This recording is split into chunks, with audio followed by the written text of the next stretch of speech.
I'm a co-chair of the PyCon Thailand. I'm a software engineer myself. And I like Python, but today I'm not going to convince you that Python is the best language in the world. By the way, I'm going to just, tell the fact about how Python is going on nowadays. Before we start, just want to know, is there anyone here write Python in the daily basis? Can you raise your hand? Okay, you have a couple of them here. Cool. Who don't know Python at all? Never write Python before. Okay, fine. Before we start, just the quick stat. I hosted PyCon Thailand for 2023 and 2025, and this is the last time stat of the speaker proposal from our PyCon Thailand 2025, and you can see that over 50% of proposal for we receive around 200 proposals around the world, and over 50% is about machine learning and AI, obviously. And you may supply that when we talk about Python, you may heard that it's slow, but if you see in the stat now, the majority of the talk or the majority of the usage is about machine learning and AI, which require a lot of the numerical computation, which require a lot of the fast computation. Why is still Python here? As you may know, the Python is a Go language. It had been there over 3 decades, and it's going so fast. And it just beaten C for the last 5 years, and there is a reason why I push C over there to compare with the Python itself.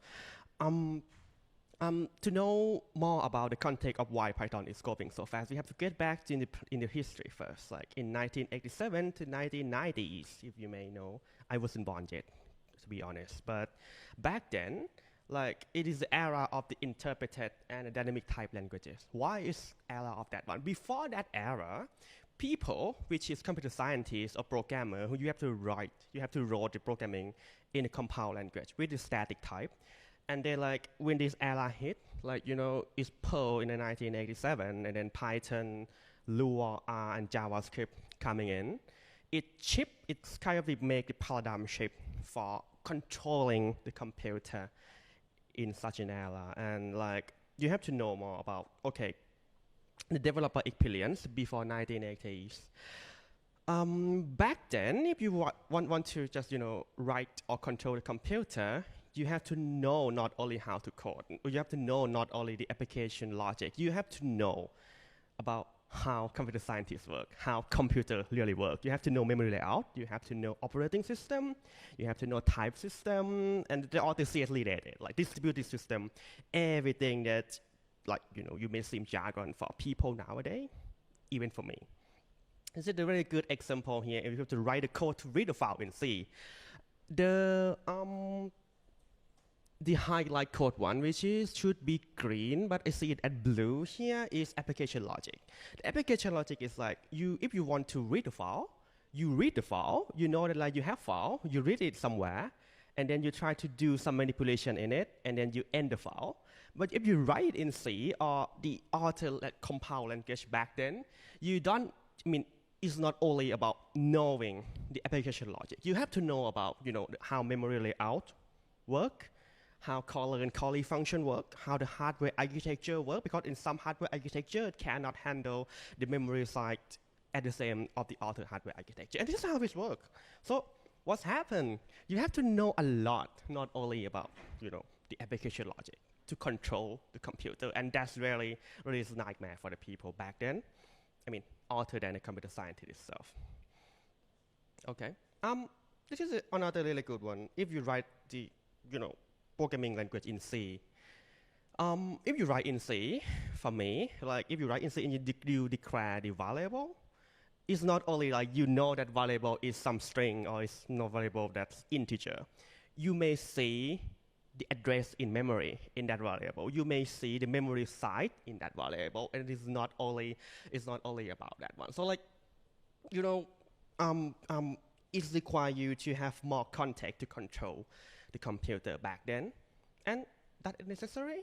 The answer is yes. If you want to control fully the computer, if you want to crunch every single performance out of it, if you want to optimize, your programming language or optimize your program for specific hardware, like Intel, RISC, for example.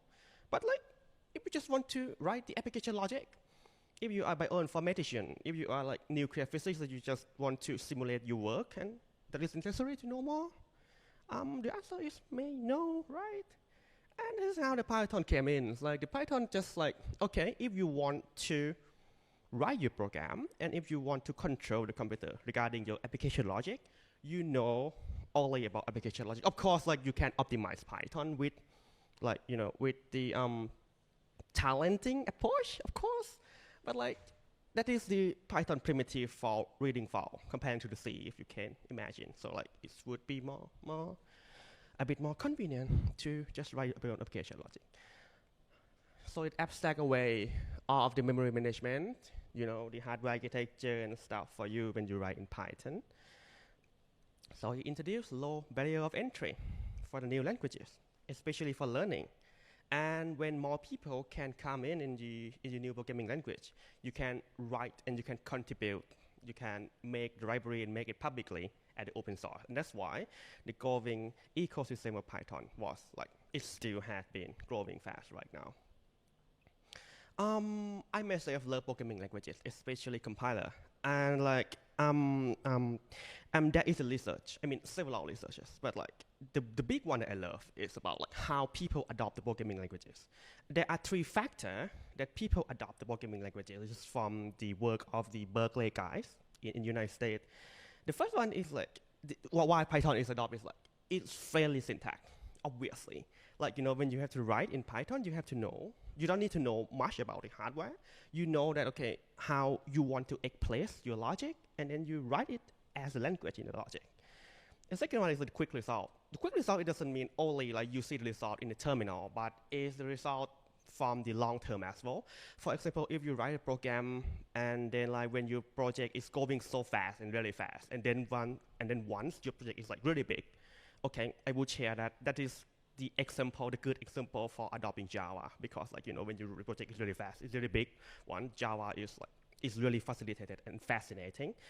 But like back then, people just like want to, okay, if I want to just write the program, express my application logic and control the computer, how? And that is how the Python came in. And the last one, obviously, is about the big library. You have a lot of the ecosystem, you have a lot of people trying to help you, and then you can pull the finished product or the finished library from the internet, and back then you can use. And that's why right now, Python has going very fast. You can see the map plotting right here, from the 2000 to 2025, and still going on. Like, yeah, a lot of the library, as you may know, like NumPy, Matplotlib, SciPy was originated, and it will be still like a new library to be added, like in my perspective. Let's see the past. So how about now? The now is like, Python is everywhere, right? Python is like, if you want to control or you want to work in the scientific ecosystem, yeah, there is still NumPy and SciPy. If you want to write in a web application, yeah, the Fast API and the Django. If you want to control the edge computing, like the IoT devices, yeah, that is still. And there are a lot of the Python in the industry, right? And you can guess what's happened if you if you read everyone, other than the CS people, which I love them, write the programming language to control the computer. It's slow. Why slow? Why is so slow? Wow. The slowness of Python is not that simple to talk. It can be another session, but there are 2 main factors for the slowness of the Python. The first one is like the Python is a bit too flexible.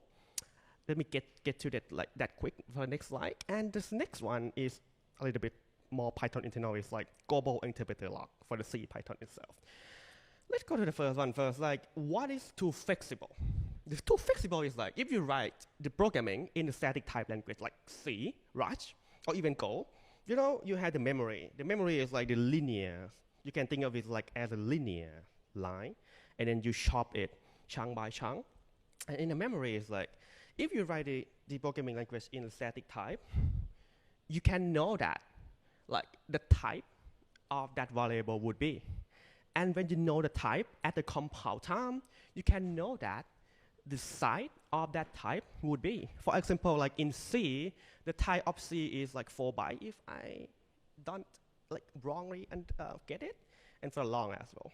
When it comes to dynamic type, what's happened here? It's happened like this one. In dynamic type, because like A could be anything. A could be integer, A could be long, A could be even float, or even string, right? So like when you declare the variable, the compiler or like interpreter behind the scene, it cannot just like, preserve the memory side for just like, the medium side or any given side. Okay, like you can, but if you, that is another story for like do some analysis on the runtime, which we are going to talk as well. But the thing is like you have to preserve the memory as big as you can to hold any possibility of the value of the variable that could be, and this is how it works. So like sometimes you may need like 2 bytes, but when you write in dynamic type language, it may preserve like 8 bytes for you because like the biggest possibility of the variable is 8 bytes. And like what's happened when we write in Python, let me go this one as quick because it's a little bit more in the compiler stuff. So like when you write in Python, you do some Python hello.py. Assume this one is the C Python things. Like your Python code will be compiled by C Python compiler into .pyc, and then your bytecode.pyc will be interpreted by the C Python interpreter. And the C Python interpreter, you have C Python VM, which like targeting for any specific target like ARM, OS, Intel and stuff. And like behind the scene, it's work like this one. If you declare the variable like number 1 and 2 as an integer, for example, the Python cannot just like store that variable in the memory, but it have to wrap the variable in C language because it's C Python. I mean, you can write it. I mean, you can use the other runtime of like PyPy, but like we are talking about C Python here. You have to wrap this one as some object in C, and then like when you wrap the one in C, it's doing like this one. You create some new object in the memory heap of C. You store something in the memory heap of the C, and then like if you want to pull that variable back and then try to interpret it, you have to pull it, type checking, pull the value, and then just like 2 variable adding here, multiply it here. You have to do that twice. You have to pull variable from the memory, type checking, and then you do another thing to the variable memory, type checking, and then you do multiplication, create another memory in a heap, and then store that result in a heap. This is how it works. So like you may imagine that, okay, if you have like 10,000 of metrics, that's gonna be nightmare for you, isn't it? And like another thing is about like global interpreter log itself. The global interpreter log is simple. Let me go it quick. So like in Python, you can have several function, and in each several function you can run it in a several thread. You can independently run in a thread. And then you may imagine that, wow, we can parallelly do it. But like the answer is no, you cannot. Because like in Python, even though you can have your application logic in several threads, you can only run the single thread at a time. So you cannot just like, run the same thread simultaneously. And this is blocked by the global interpreter log for the race condition and stuff. So this is the nightmare case for that variable. So like if you have matrix multiplication for the 2 matrix, and you have to preserve the memory, wrap it in, and then you cannot run multiply and simultaneously for the thread. That is going to be really, really slow. And like we have some workaround, of course. Like people try to buy Python to C that if you compute something, you ready to see the compute, and it's faster, of course. But the problem is like it's challenging for debugging. It's challenging for profiling because like when your Python is slow, you don't know exactly where it is. It could be Python, it could be in C, right? That's it.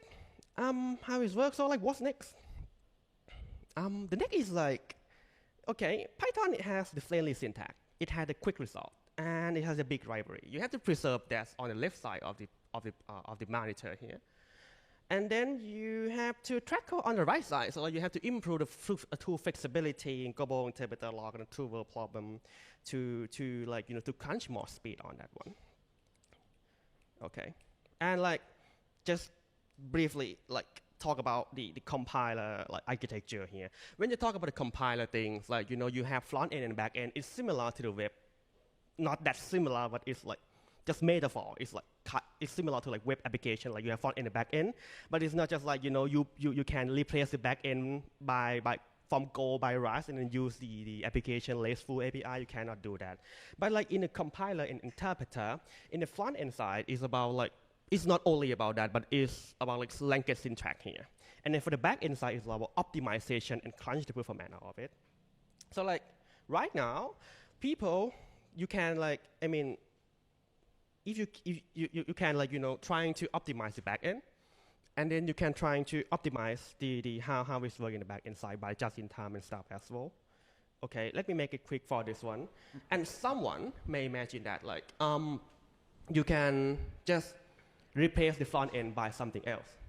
Or you can replace the back end by something else and then still preserve the front end side, which is the Python-like languages. And that is all about the language we have. So like for the final thought of me is like, the next challenge is like, okay, you have to keep the simplicity of Python.